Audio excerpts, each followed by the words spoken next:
Hi YouTube, this is Raven. I'm a survivor of a 16-year marriage to a covert narcissist, and now I'm in a high-conflict divorce from a covert narcissist. And I've done a couple of videos called Narcs Are Ridiculous. And this video is kind of in that series, but I'm not going to entitle it that because it's also kind of a public service announcement. And basically that announcement is pay your income taxes. If your gut instinct is really good about fleshing things out, and if your gut's telling you that something's too good to be true, it's probably too good to be true. But my narc, had magical thinking, like Sam Vaknin said, and these fantasies, grandiosity. So he didn't think that the rules applied to him, or that, he had to pay the income tax. And, this caused me to have an anxiety disorder for several years when he was a tax protester. And he got involved with this because he was super religious. And he's not super religious now because, they can flip a switch. And he was only super religious because, that got him the supply he wanted. And the reason he was super religious was that his grandmother was, his main source of supply besides me and the kids. And his grandmother was Pentecostal, and she wasn't just a little Pentecostal. She was like a lot Pentecostal. The kind of like, jumping up and down, speaking in tongues, whatever. And tambourines. This is actually her tambourine. My daughter inherited it when she died. But she was super religious. And because my narc pretended to be super religious, he was the favorite grandchild. And he was the favorite grandchild because his brother had first of all married a Jew, and second, his brother had declared that he was atheist. So he's obviously sending the kids to hell. And so my narc then became number one grandson. So he had to be super religious, and a lot of times these super religious people are vote Republican, but sometimes these Republicans, the pendulum swings way right, and they become anti-government. And that's the way his pendulum swung. He was anti-government, Tea Party persuasion. And he would listen to the AM station in the afternoons. I called it Angry White Guy Radio. And when he was listening to Angry White Guy Radio, he was listening to Rush Limbaugh. And right after Rush Limbaugh was a radio program. It was also a conservative program. And one afternoon they had this guest on named Irwin Schiff. And he was a tax protester. He had written a book called The Federal Mafia, Why the Income Tax is Illegal. And my husband listened to it, and he bought it hook, line, and sinker. He was like, yes, he's right. I'm not going to pay income taxes anymore. So he ordered Irwin Schiff's book, and he studied all his material, and decided he wasn't going to pay income taxes. And here's the part of the public service announcement of this video. These tax gurus that go around and they wear a suit. They have a nice PowerPoint presentation. They've maybe written a book. They rent out the local meeting room at the Holiday Inn next to the airport. That does not give them credibility. But a lot of people think that. And especially because when they tell you you don't have to pay income taxes anymore, it really fed into my narc's love of money. Because he was thinking, oh, 30% of my check will now no longer go to the government. It'll go, back to me. And, because he was greedy, that's why he fell for it. And so, a lot of these tax protester gurus, they really don't believe, I think, they're charlatans. I don't think they believe what they're preaching. And, a lot of times they're paying income taxes, but they're telling you not to.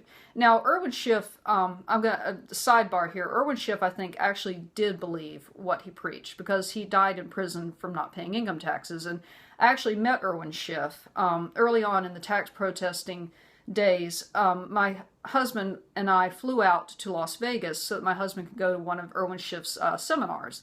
And I met Irwin Schiff, and he was a very nice, sweet elderly gentleman. But he was completely misguided. But most of these charlatans, they are not misguided. They're lying to you. So, my husband decided not to pay income taxes. He filed what's called a zero return, where you put zeros and you don't declare any income. Well, of course, the IRS sent us a love note back, a little love letter that said, haha, that was very nice little joke. You filed a frivolous return. Here's a $500 penalty. Now pay your taxes.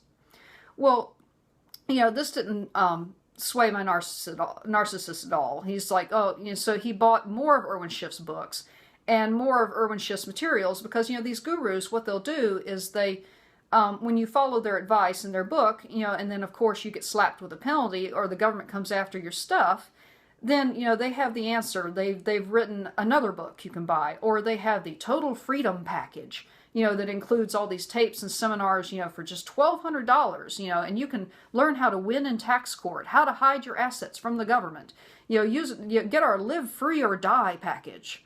And so, he bought all this stuff. But of course, Irwin Schiff is in prison by now, and, it's not working. So he joins a local tax protester group. And this group, had meetings, and he was going to the meetings. They even had him presenting at the meetings after a while, like he's one of the gurus. And these people, they not only, had tax protester leanings, they also believed in conspiracy theories. And if you've ever seen the TV show King of the Hill, there's a character on there called Dale Gribble.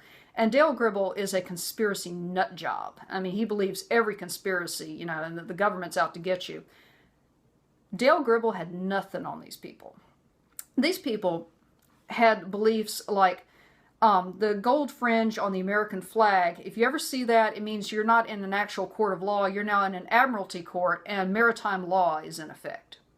Or that the United States does no longer exists as a country. We're now the United States, a corporation in all capital letters that's run by the Federal Reserve. And the Federal Reserve is run by the New World Order, who's controlled by the Illuminati, who are controlled by the Freemasons, who are also controlled by the ruling powers of Europe, who are all descended from the love child of Jesus and Mary Magdalene. And Jesus actually had alien blood in him from the reptilian race, that, now the reptilian race controls the government. The fluoride in the water is dumbing us all down. Vaccines are a sterilization program. The moon landing was fake. 9/11 was an inside job. It just, you name it, anything, these people believed. And it was crazy. And my narc kept going to these meetings because I think he had found his tribe. And, I believe he is crazy. So, that they were his people. And there was one night at the end of one of these meetings that said, we're going to salute the American flag and sing the national anthem. I was like, okay, that's good. It was not the American flag. It was the Confederate flag. And they sang Dixie. That one.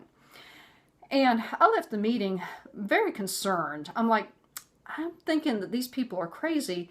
And I also think that they might be involved in some other extracurricular activities where they belong to a secret clandestine club that goes to Bed Bath & Beyond, to the bedding section, to buy their robes, and they pick up lighter fluid on the way out for their cross burnings. Well, this didn't sway him. He's like, no, these people, they can help us. Well, of course they couldn't, because we started getting more letters, and the IRS put a lien on our house. And at the same time, my daughter had been born. And this caused me to develop an anxiety disorder. I was scared of everything. Because, not only was I afraid that the government was going to take our house, or, federal agents were going to, bang down our door in the middle of the night and drag him off, which, now thinking back on it, that might have been a positive thing. But I had an anxiety disorder, and I was afraid of everything. I was afraid our daughter, our young daughter was going to stop breathing in the middle of the night, so I had to have a sensor pad under her mattress in case she stopped breathing. I thought the cat was going to jump into her bed and smother her in the middle of the night, so I had to check her room for the cat before I put her down. I was worried our house was going to burn down because my parents' house had burned down, so I had to check the stove every night to make sure that someone had not left the gas on. And sometimes I think my narc actually purposely left the gas on. I mean, we talk about gaslighting as abuse. He was literally gaslighting instead of just figuratively. But, I was scared of everything. And, he was saying things like, oh, you don't trust me to protect our family. You don't trust me. You're not being a submissive woman. The Bible says you're supposed to be submissive and submit to me. And, I've got this under control, And, my anxiety disorder, it was a reaction to stress, because I was extremely stressed, and it was a reaction to trauma, because I was traumatized over this. Well, it gets it got worse, you know, and he was hiding the letters. Whenever the mail came, he would run out to the mailbox before I could see the mail, and he would get the letters from the IRS. So I didn't know what was going on. And so then it got to where we got hauled into tax court. And the day that we go for tax court, they canceled the meeting because he had brought some of his tax protester buddies with him. And I think that they were worried that this was going to cause a protest situation that they didn't want to have happen, so they rescheduled the tax court date. Well, you know, I'm holding my 9-month-old daughter in my arms at this point, and one of the fruitcakes from the meeting comes over, and she's anointing my daughter's head with oil. "Oh, sweetheart, this will keep you from getting sick," you know, and she's speaking in tongues too, whatever. And this crazy woman, at one of the meetings, you know, she had talked about how she believes that these illegal aliens that are coming over here are taking over our country, and we got to take our country back. And one of the ways that she talked about how she had marked her territory. And what she meant was that she went into a 7-Eleven, and she saw these, what she thought were Pakistanis, running the 7-Eleven. They were behind the counter. And so she was going to show them that America is for Americans, and she was going to mark her territory. She went in the bathroom, squatted, and peed all over the floor. Yes, to mark her territory. These are the kind of people that he was dealing with. And, you know, it was just crazy. But, you know, I was scared because I didn't have a job. I was a stay-at-home mom. You know, it's like, what was I going to do? And so I started to figure out that I needed to have a job because at some point, federal agents probably were going to bust down our door and drag him off, and I needed to have a job. But he wouldn't let me leave the home to get a job because he didn't want to pay for daycare, you know, because that's too expensive. So I knew I had to have a stay-at-home job. So I enrolled in an online course for transcription. And the course was supposed to take 6 months, but it actually took me a year because, you know, I was a stay-at-home mom taking care of a baby. And, you know, my narc would kind of make fun of me, you know, even though he wasn't saying it, make fun, like, "Oh, what did you do today, honey?" "I studied 4 hours." "Oh, you studied. You studied." You know. Or when, you know, I said, you know, that I'd graduated and I was going to find a job. "Oh, that's good. You find a job." You know, and even to this day, you know, we had a pretrial deposition, and I know that he thinks of my job as like it was a hobby. Because, you know, when they asked, you know, "What did your wife do?" "Oh, I let her do whatever she wanted to do," you know, meaning that, you know, my job was just, you know, it was a hobby. You know, I like typing my fingers to the bone every day.